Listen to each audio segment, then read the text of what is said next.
não me escutarás. Gritarei violência e não salvarás. Por que razão me fazes ver a iniquidade e ver a vexação? Porque a destruição e a violência estão diante de mim. Há também quem suscite a contenda e o litígio. Por essa causa a lei se afrouxa e a sentença nunca sai. Porque o ímpio serve o justo e sai de juízo pervertido. Veja entre as nações e olhai e maravilhai-vos. Veja entre as nações e olhai e maravilhai-vos e admirai-vos. Porque realiza em vossos dias uma obra. Repita comigo, uma obra. Uma obra. Apenas por uma questão didática. Repita comigo, uma obra. Uma obra. Que vos não crereis quando vos for contada. Porque esses suscitam os caldeiros, nação amarga e apressada, que marcha sobre a largura da terra, para possuir moradas não suas. Horrível e terrível é, dela mesmo sairá o juízo e a sua grandeza. Seus cavalos são mais ligeiros do que os leopardos, e mais perspicazes que os lobos à tarde. Seus cavaleiros espalham-se por toda parte, sim. Seus cavaleiros virão de longe, voarão com asas de águia que se apressa a comida. Estamos terminando. Eles todos virão com violência nos seus rostos, buscarão o oriente, eles congregarão os cativos como areia, escarnecerão dos reis e dos príncipes, farão zombaria. Eles se rirão de todas as fortalezas, porque amontoando terras tomarão. Acho que até que está bom, né? Pode tomar só assim. Eu queria, em primeiro lugar, pedir perdão aos irmãos pela minha baixa frequência nos cultos. Nos últimos dias, nós estamos iniciando uma pós-graduação e isso, no horário da noite, tem tomado algum tempo para estudo, mas estou feliz por essa oportunidade. Agradeço ao convite feito pelo pastor e hoje eu achei que eu não conseguiria chegar aqui. Essa noite eu passei muito mal, até disse para o Valdo hoje, eu acho que eu não estaria aqui, mas o Senhor teve misericórdia e nos ajudou a chegar nesse lugar. Eu creio que Ele tem uma palavra para nós. Meus irmãos, nós estamos essa noite em um culto de avivamento e nós estamos diante de um dos maiores profetas de toda a Bíblia, chamado Abacuque. O nome Abacuque é um nome babilônico, era referente a uma planta ornamental e todos vocês sabem muito bem que Abacuque ele era um músico na obra de Deus. Isso fica claro no capítulo 3, quando ele escreve dizendo: oração do profeta Abacuque sobre a forma de canto. Isso indica que ele trabalhava na área da música. Isso indica que ele era um levita. Isso indica que ele era um músico. Abacuque também é contemporâneo de 3 grandes homens da Bíblia, como Jeremias, como Ezequiel e como Daniel. Para entender os 3 profetas é só você memorizar a tomada de Nabucodonosor, que foi feita em 3 levas. Em uma das levas ele leva Daniel, em uma das levas ele leva Ezequiel, e o rei diz: mas o profeta Jeremias, ele pode escolher se ele quer vir ou não. Também quando o povo sai de Babilônia e volta para casa, eles voltam em 3 levas. Em uma delas, a leva de Zorobabel, e como vocês conhecem a história, eu ganho tempo. Ele então era contemporâneo desses homens. E Abacuque, ele vai profetizar coisas que ainda não eram nem sombra de novidade para a nação. Ele está profetizando durante o reinado de um homem chamado Joaquim. É interessante que esse período que Abacuque profetiza é um período em que Nínive está caindo. Deixa eu enfatizar algo com vocês, só para título de informação. Jonas, o profeta, certo dia contra a cidade de Nínive. Nínive era a capital do império assírio. A Assíria era o império que dominou Israel e destruiu as 10 tribos do norte. Mas o profeta vai profetizar contra Nínive e o povo se arrepende. Como o povo se arrepende, o que Deus faz? Deus desiste de castigar o povo. Deus diz assim: não vou mais destruir. Só que 100 anos se passam. E 100 anos se passam e Nínive volta nas mesmas práticas. 100 anos se passam e Nínive volta nos mesmos pecados. Então Deus levanta um outro profeta, chamado Naum. E Naum começa a profetizar a queda de Nínive. Só que diferente de Jonas, dessa vez Nínive não se arrepende. Nínive continua nas práticas do pecado. Como Nínive continua nas práticas do pecado, então Deus vai destruir Nínive. E os irmãos que gostam de arqueologia sabem que boa parte de Nínive foi subterrada. Até mesmo para a arqueologia hoje, trabalhar Nínive é muito difícil. Mas no período da destruição de Nínive, é que Deus levanta o profeta Abacuque. E Abacuque ele vai profetizar para a nação de Judá. E o que ele vai profetizar? A princípio ele começa a ter um diálogo com Deus. Ele começa a ter uma conversa com Deus. E essa conversa está oriunda de uma lembrança que ele vai ter. Qual lembrança? A lembrança dos dias do rei Josias. Nos dias do rei Josias, desde ser uma criança, um garoto, ele invoca as leis de Deus. Ele invoca a palavra de Deus. E diz: vamos destruir os altares. Vamos destruir a idolatria no meio do povo. Vamos trazer Deus de volta para a nossa nação. E ele lembra que aquele foi um período de muito avivamento. Ele lembra que aquele foi um período de muita glória. Ele lembra que aquele foi um período de muita graça no meio do povo. Só que Josias morre. E agora entra Joaquim. E Joaquim, ele não tem o mesmo princípio do rei Josias. Joaquim, ele foi um rei que abandonou as leis de Deus. Joaquim deu as costas para Deus. E Abacuque começa a observar as condições espirituais de Judá. Abacuque começa a observar as condições espirituais da nação. E ele começa a entender que algo deveria ser feito. Ele começa a questionar a Deus, porque ele vai ver algumas coisas. Ele vai ver violência, destruição, injustiça, iniquidade, opressão, corrupção, afrouxamento da lei e idolatria, tudo isso no reinado de Joaquim. Observe uma coisa: antigamente Israel era conduzida pelos profetas, Israel era conduzida pelos sacerdotes, e isso durou até Samuel. Então tudo que regia Israel era a Torá, era a lei de Deus.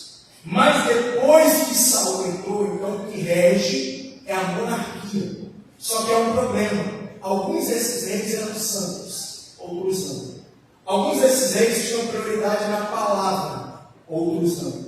E nesse exato momento se dá um rei que não tem compromisso com Deus, não tem compromisso com a Bíblia, não tem compromisso com a palavra. Então a violência começa a fazer com que o ser humano perdesse a sua dignidade de imagem de Deus. Então a violência faz com que Joaquim desonre a lei de Deus. Quem estava controlando Judá naquele período eram homens perversos. Quem mandava no poder judiciário eram homens que não tinham temor de Deus. Homens sem a lei de Deus, fazendo com que a lei de Deus fosse perdendo a sua autoridade. E onde a lei não opera, então a injustiça opera. Onde a lei não cresce, então a injustiça cresce. Então os pobres eram injustiçados, os velhinhos eram injustiçados. Tudo isso no contexto de Judá. Então Abacuque, observando aquele contexto, observando aquele cenário, ele diz: até quando, Senhor? Até quando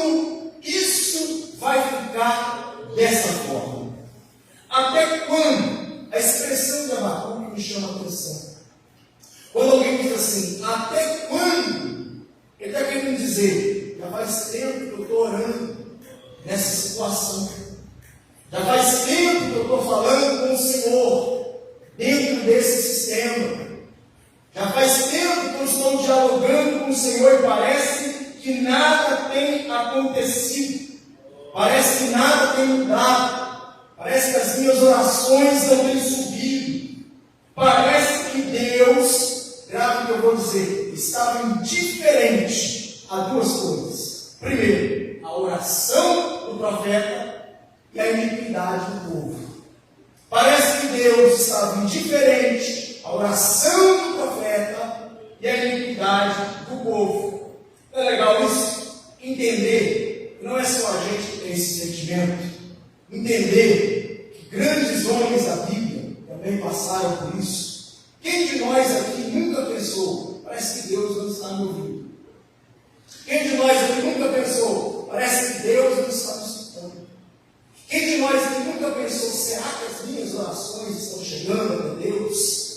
Então não é só a coisa nossa, não é só de agora. O profeta já passa por isso. Ele também começa a achar que Deus está indiferente à iniquidade do povo. Começa a pensar, será que Deus não está vendo o que está acontecendo?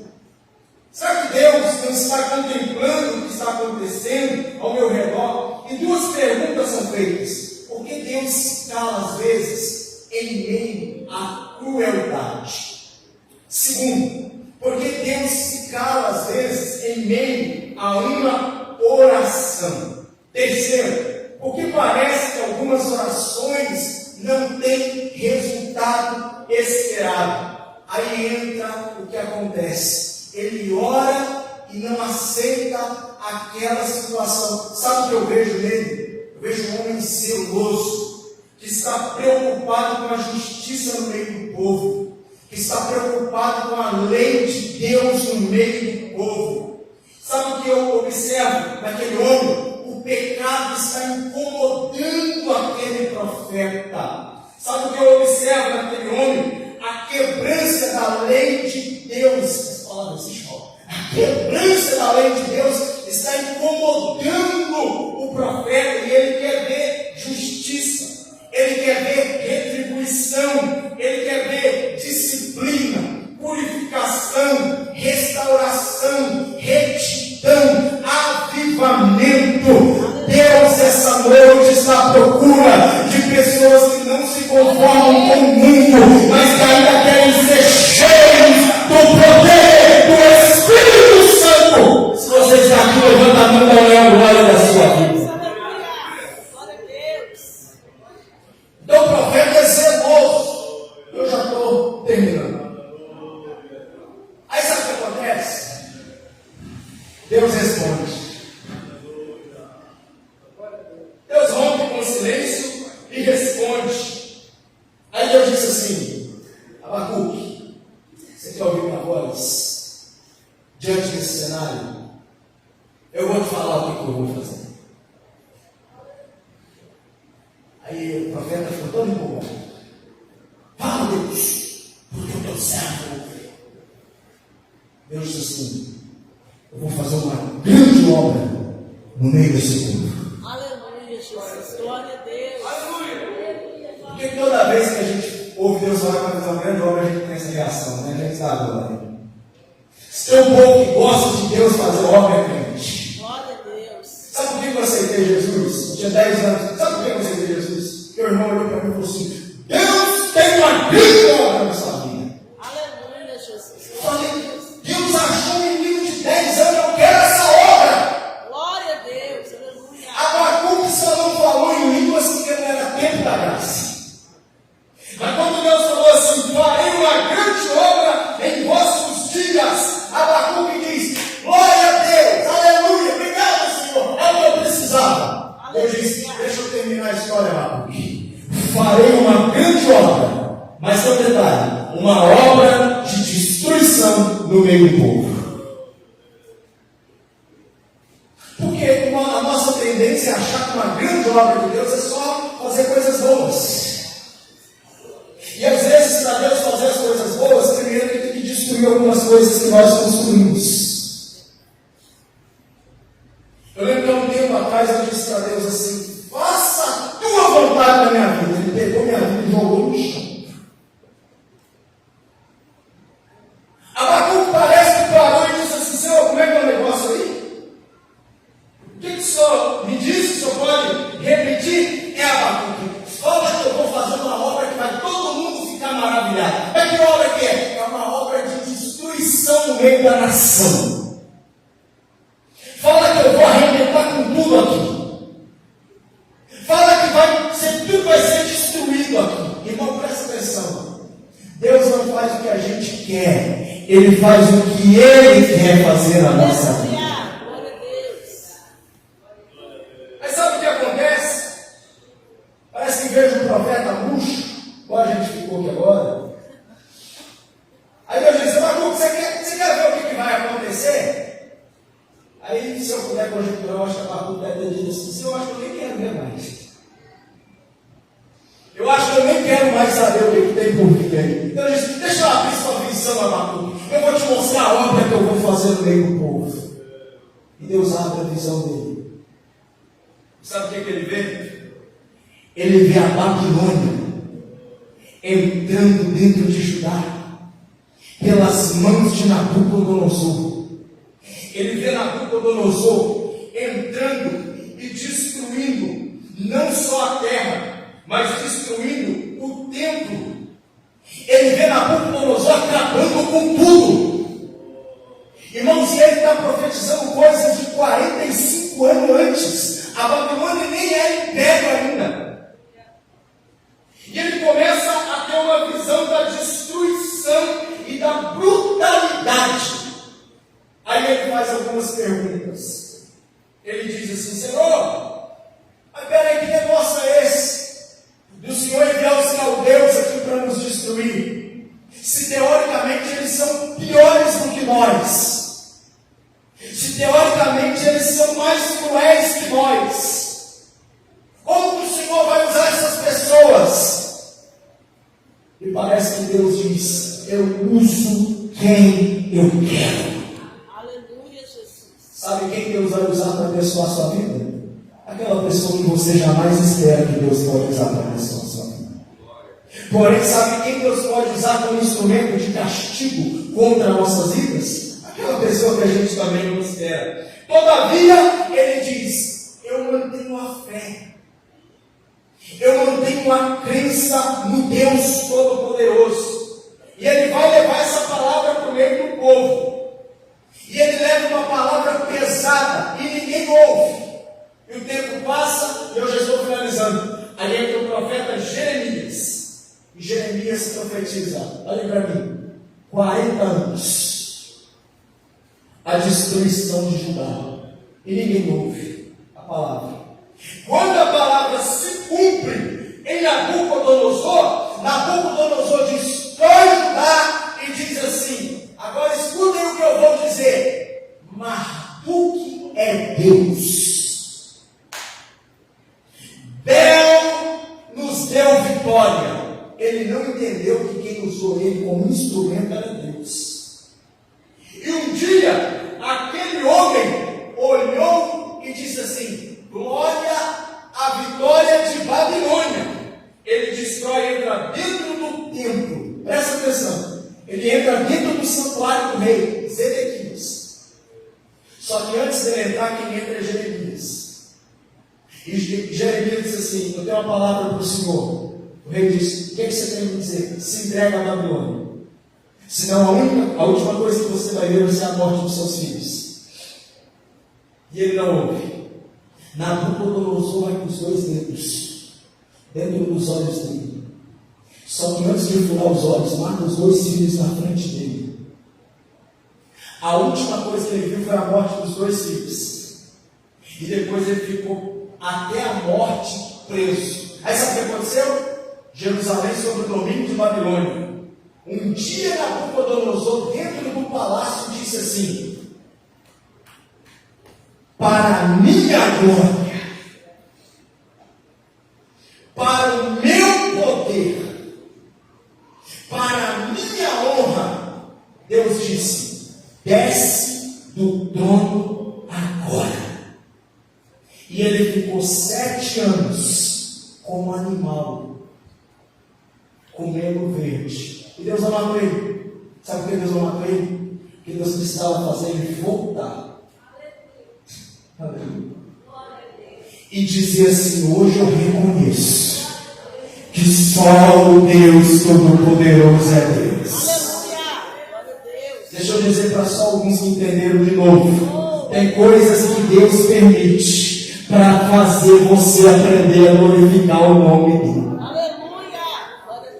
E o povo de Deus é humilhado. Olha para mim e eu finalizo. O povo é humilhado 70 anos. Esse é o tempo que Jeremias deu. 70 anos em Babilônia. Aí sabe o que acontece? Deus disse assim: Babilônia vai servir de purificação. Babilônia vai servir de trabalhar de Deus. E eles estão lá 70 anos, trabalhando para Nabucodonosor de graça, mas trabalhando e pensando: sabe por que estamos aqui? Porque nos obedecemos. Não vim pregar para você gritar e pular. Vim pregar avivamento. Avivamento é isso. Aleluia. Sabe por que estamos aqui? Porque temos as costas para Deus. Mas tem uma coisa: quando a gente sair, uma coisa a gente garante: nunca mais nós nos curvamos diante de Deus, hein? Verdade. Glória a Deus. E nunca mais Israel se curvou diante de outra divindade. Aleluia. Sabe o que Deus fez? Deus usou o cativeiro para purificar a sua nação. Sabe esse cativeiro que você está passando? Essa luta que você está passando? Curte bem ela. Aproveita bem ela. Porque Deus está trabalhando em você para depois trabalhar com você. Deus está trabalhando dentro de você por meio desse cativeiro, por meio dessa luta, por meio dessa prova, para você dizer: naquele erro nunca mais eu vou cair de novo. Glória a Deus. Fica de pé em nome de Jesus. Sabe qual foi o resultado? O resultado foi avivamento. Só que antes do avivamento que Abacuque profetizou, teve o cativeiro. Muitas pessoas imaginam o avivamento: oh, poder, glória a Deus, aleluia. Tem um cativeiro antes do avivamento que modela o nosso caráter. Aleluia, Jesus. Eu não preciso provar minha vida para ninguém. Aleluia. Deus sabe quem eu sou. Eu não preciso dar satisfação da minha vida para ninguém. Deus sabe quem eu sou. Eu estou pregando uma palavra que é verdadeira, que eu creio nela e que leio ela todos os dias. Antes do avivamento tem um trabalhar dentro de nós. Glória a Deus. Tem um agir dentro de nós.